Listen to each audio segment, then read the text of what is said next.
Assalamu alaikum warahmatullah. Barkanmu da kasancewa cikin wani sabon bidiyon namu tare da injiniya bakaka. In ka kasance sabon wannan gidan muna roƙonka da ka danna mana subscribe kana kuma ka danna ƙararrawar sanarwa. Dukan wani bayani da zai yi ko in ce wato yanda ake binciko abubuwan da yake bayani. So ga wanda ba su iya ba za su iya ajiye mana comment a kasan wannan voice note ɗin. In ya so sai mu ga yadda za a yi wato mu musu bidiyo akan wannan binciken. Mun gode, mu je cikin bidiyon namu. Shine shi Bitcoin ita ce blockchain ɗin gaba ɗaya in generally, and kafin Bitcoin ɗin an yi yunkurin kirkiran wasu tokens ne wanda bai yi ba, daga baya Bitcoin ya zo haka yi. So wannan abin yawanci za a ga shi yasa nake rabawa those who are interested akan blockchain behind wannan crypto assets da cryptocurrency din, su daban ne, fil ne mai zaman kanshi shi ma. Those who are irin interested akan economic part of it din, su kuma wani fil ne daban haka. So for you to understand both how does it work shine you need to even learn both part din. Na ta sha faɗa akan audios ɗina akan cewa kar a yi confusing. Blockchain was there since before Satoshi Nakamoshi, ba ma Bitcoin ba. Blockchain was there. A saman audio da na fara bayarwa ba na fara maganganun irin su wannan cryptographic, cyber irin da ya sako sakonnin da za a ga sarakai ne yawanci suke aikawa, and all this haka. So blockchain din was there since before shi Satoshi Nakamoshi din ma ya discovering wannan abubuwan. Bitcoin din was built based on blockchain din ne. Kuma kamar yadda na faɗa, shi fa Satoshi Nakamoshi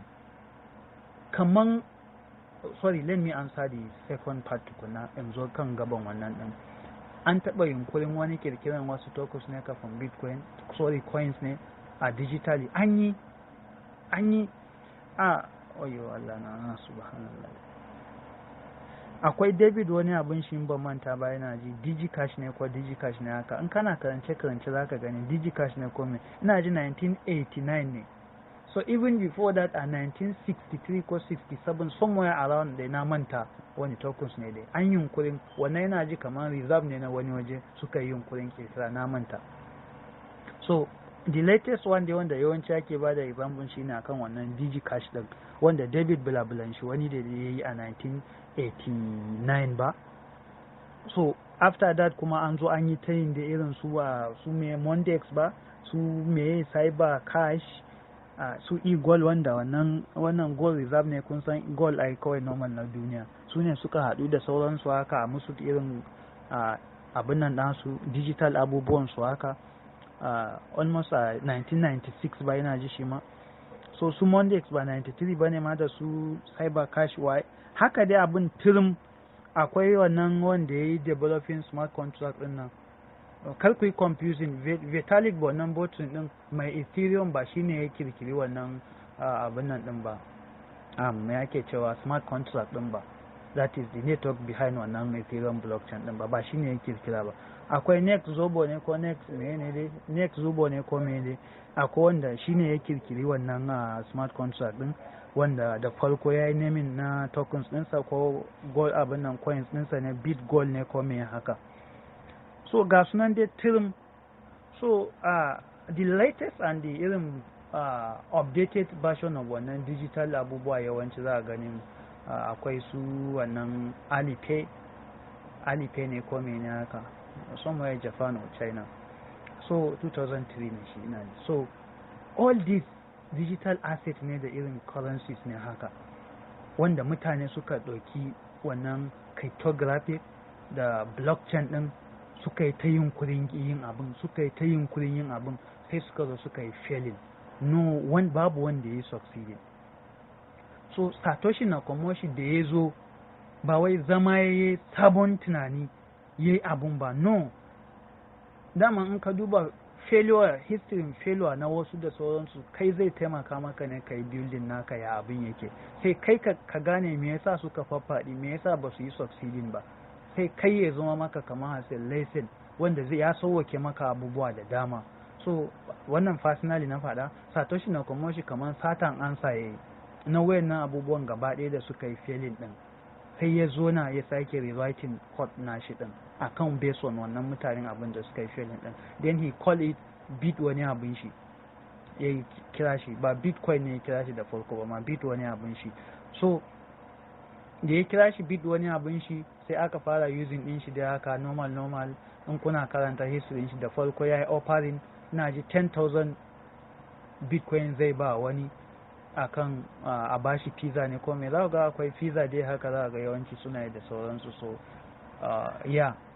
yawancin wayancin previous kuma digital currencies da aka yi ta yi dama ana so a yi solving na wannan ya za a yi payment system ne based on ledger ne duk tashin hankalin dama.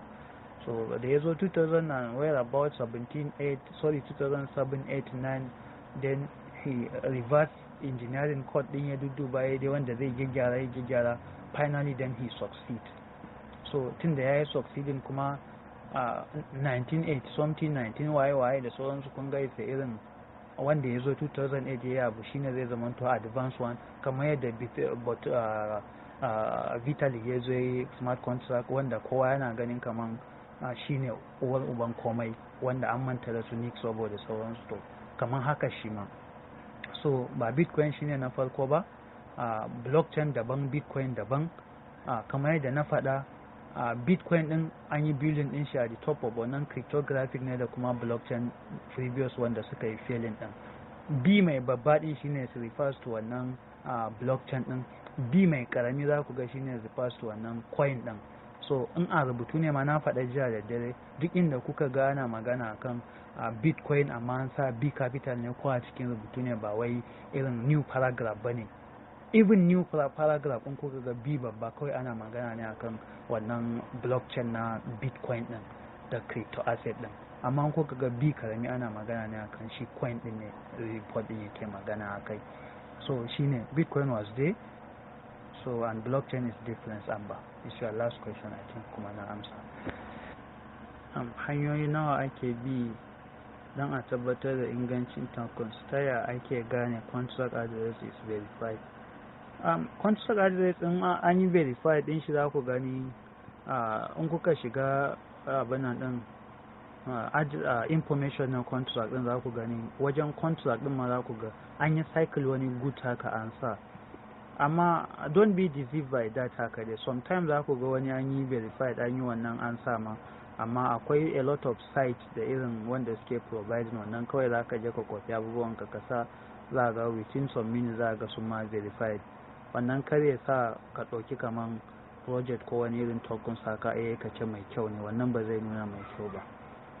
Secondly kuma ingancin tokens ana bin abubuwa da dama wanda is very complicated, mutum ba zai iya cewa gashi kai tsaye ba, amma dai a cikin kananan abubuwan da ake gane ingancin tokens shine use case din su shine ingancin sa.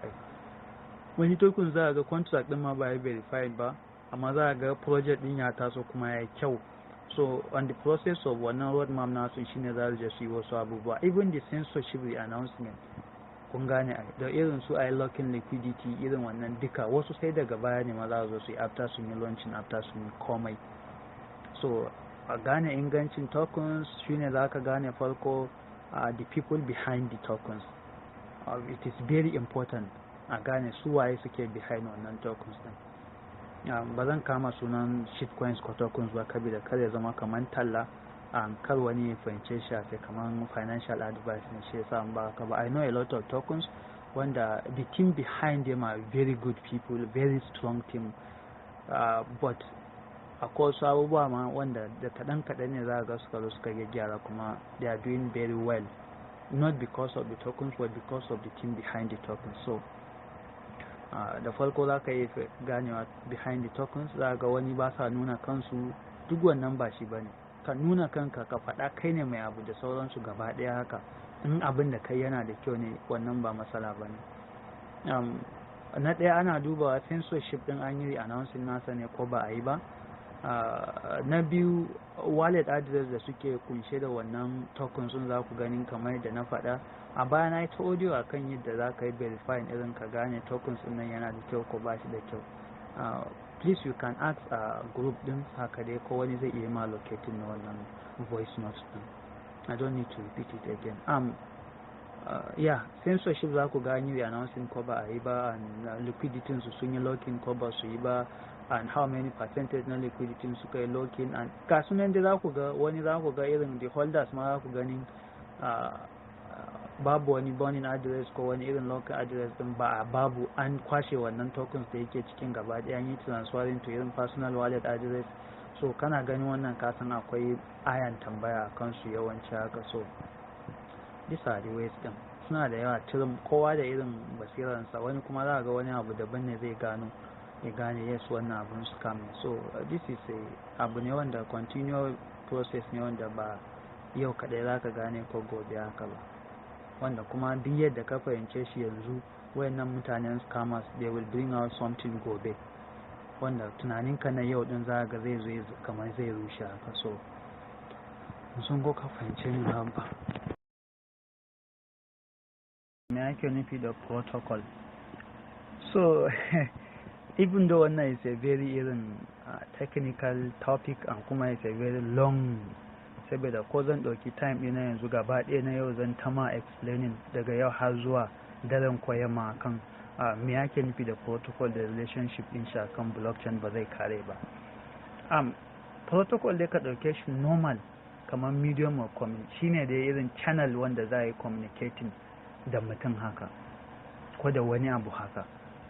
So protocol kamar shine backbone na wannan cryptographic da kuma wannan blockchain din gaba ɗaya haka.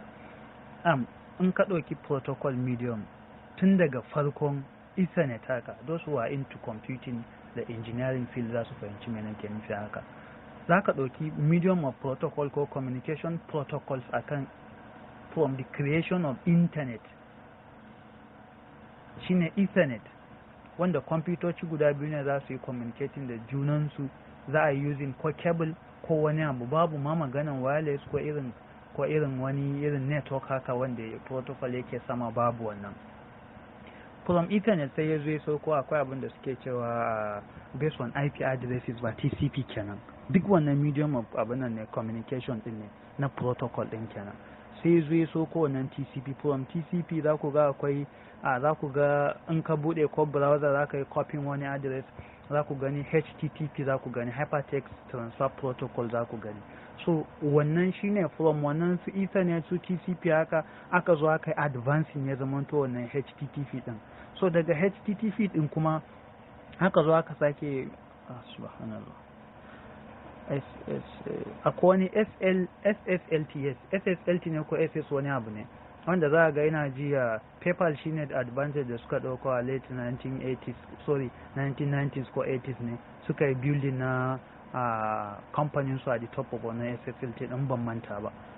So shine protocol din wannan medium din gaba ɗaya abin da yake nufi din medium wannan communications din ne. So in ka duba based on wannan abin da na irga guda Ethernet, TCP, bla bla bla wannan da HTTP da sauransu haka, tunda an yi building din shi ne a the top of internet din ne, sai aka sauwake a da za ka tura sako ba mamaki zai kai misali awa ɗaya 24 hours kafin ya je, sai aka zo aka introduce wani abu a'a tunda haka ne 24 hours ne, let us develop wani abu wanda ba zai wuce awa 5 ba zai je, a'a in awa 5 ne let us develop something wani wanda medium of communication namu ba zai irin taking time haka ba. From there, since the from creation of memory da sauransu haka, so also apply to wannan protocol din. So medium of wannan communication da channel of communication din nan ne akan wannan blockchain din. Wannan na ma explain yadda ka gane ne. In aka zo blockchain din shi kuma medium of communication din su suna using based on wannan cryptographic irin da sauransu. Cryptographic, yes. Kuma cryptography kowa ya riga da ya sani ya was developed based on wannan cipher din. Wancan me zan muku, how am I going to explain wannan cipher din ba. Normal dai a film ne dai za ku ga yawanci za ku ga an aka aiki messenger ko wani abu za a bashi wani abu kaman me zan ce dai wani paper da ya rubuce za ku ga amma code ne akan paper din, in ba wanda aka tura din ba, kuma ko gidan sarautan da aka kai ne akwai wanda suke breaking wannan code din su gane message din, saboda ko irin makiya ko irin third party suka tare sa hanya ko akan doki